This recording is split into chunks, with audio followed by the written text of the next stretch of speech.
Herrera. ¿Qué tal, querido Juanjo? Buenas tardes. A mí ya te he dicho alguna vez que la sección me recuerda también a encuentros en la tercera fase. Sí, es verdad. Con este fifu, fafu. ¿Y de qué quieres hablar hoy, Juanjo? Pues hoy vamos a dedicar unos minutos a hablar de las sociedades secretas, esos grupos misteriosos de personas que se reúnen para hacer que no sabemos muy bien qué. Y van vestidos de cosas raras y tienen consignas y rituales y los nombres, ¿qué decir de los nombres? Orden Hermética de la Aurora Dorada, los Rosacruces, los Templarios de Oriente. Tienen un atractivo, se ha quedado un poquito de modé, las cosas como son un poquito gótico, pero atractivo. Aquella de los Simpson, los canteros. Sí, los canteros. Y luego estaban los de los... Picapiedra también tenían. También tiene su sociedad secreta, qué maravilla.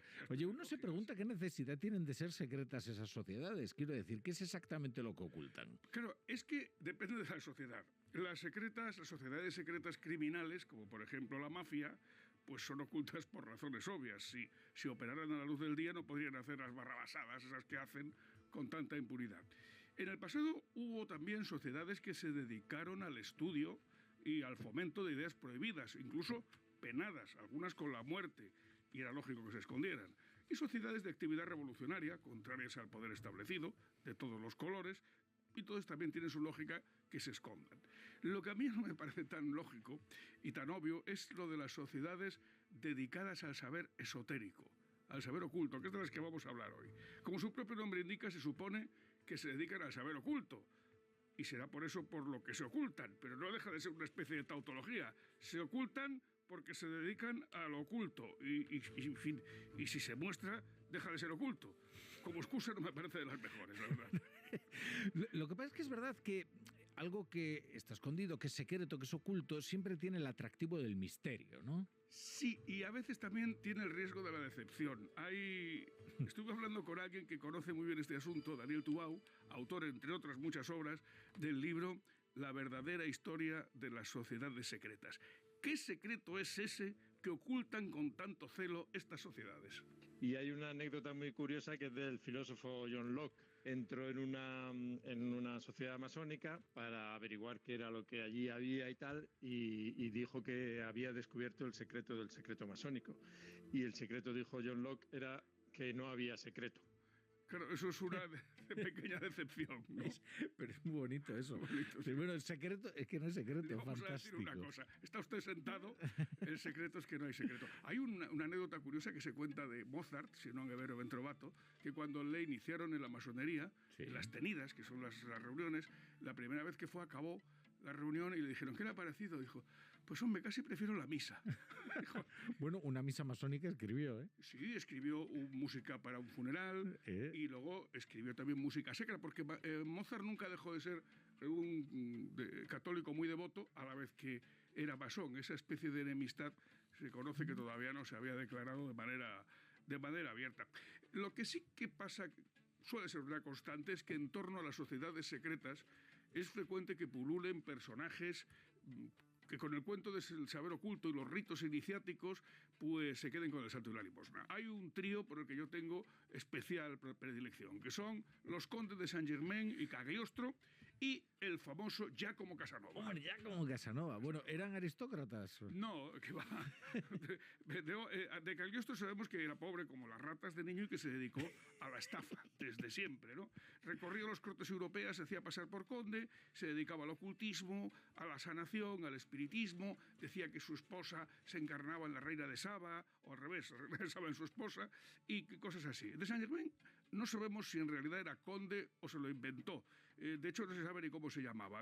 Cambió de nombre alguna vez, pasó de ser conde a ser príncipe, el príncipe Ragozzi, y vaya a saber si fue, porque algún magnificado le estaba buscando por lo que cambiaba tanto de nombre, ¿no? El bueno de tal.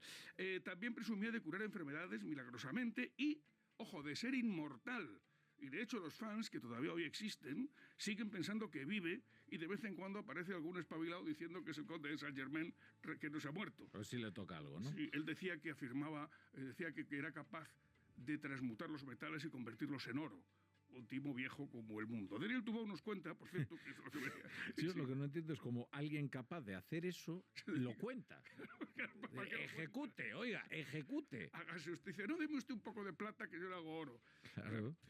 En fin, bueno, pues te decía que Daniel Tubau nos contó cómo fue el encuentro de los tres que te decía, que faltaba el tercero por mencionar. Casanova. ¿Cómo fue el encuentro de Casanova con la masonería y con estos dos elementos? Casanova, pues también Caballero Rosacruz, ya dijo que él dice, fui iniciado en las sublimes naderías de la francmasonería. Por lo menos Casanova lo contó. Y entonces, como lo contó, pues sabemos que era un farsante, un sinvergüenza. Él conoció a los dos, al supuesto conde de Saint Germain, que había conocido a Jesucristo y a Pitágoras y tal, y a Cagliostro, ¿no? Y le intentaron engañar con un truco de convertir una moneda de plata en una moneda de oro y todo lo demás.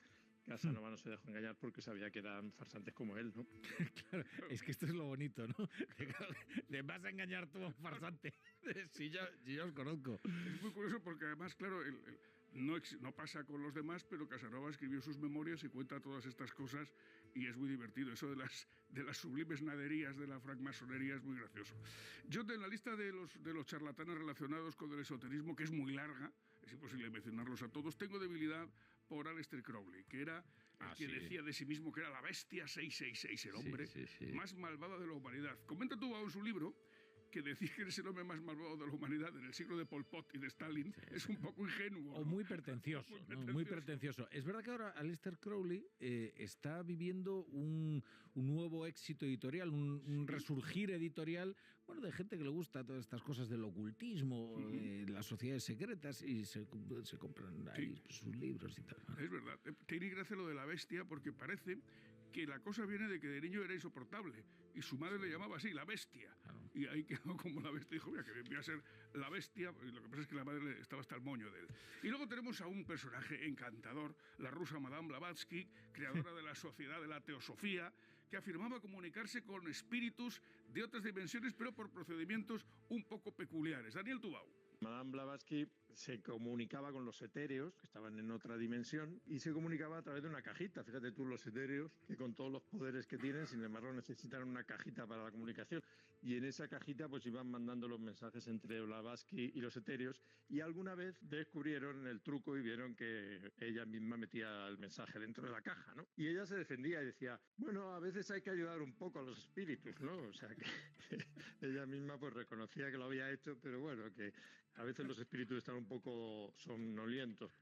Oye, pero Blavatsky y los etéreos suena como un grupo de pop, ¿no? Sí, como Greta y los Garbo, más o menos. Sí, Cristina y los subterráneos, Blavatsky y los etéreos. Hay una cosa muy frecuente, que bueno, ya estamos con el tiempo un poco justo, pero te lo comento, que es la ininteligibilidad de todos los mensajes de estos señores. No se les entiende nada. Tú puedes comprar los libros de Crowley, los de Madame Blavatsky, se entiende un pimiento. Y claro, ¿para qué sirven las sociedades secretas también, sobre todo las que sacan dinerito? Pues para explicarte, para hacerte de intérpretes, previo pago de su importe y que entiendas aquello que han contado. Bueno, todo esto y más cosas está contado en el muy divertido e interesantísimo libro de Daniel Tubau, La verdadera historia de las sociedades secretas. Estaba en Editorial Alba, ahora hay una edición del autor que puede encontrarse muy fácilmente a través de Amazon, que además es una edición muy cuidada. Y yo es un libro que recomiendo porque aparte de divertido, es muy interesante, como casi todo lo que escribe Daniel Tubau, por otra parte. Y como tu sección, Gracias, Esto es Rafa. Ciencia, de Juanjo de la Iglesia, nada secreta, ¿eh? Aquí todo lo que ocurre está radiado, está radiado.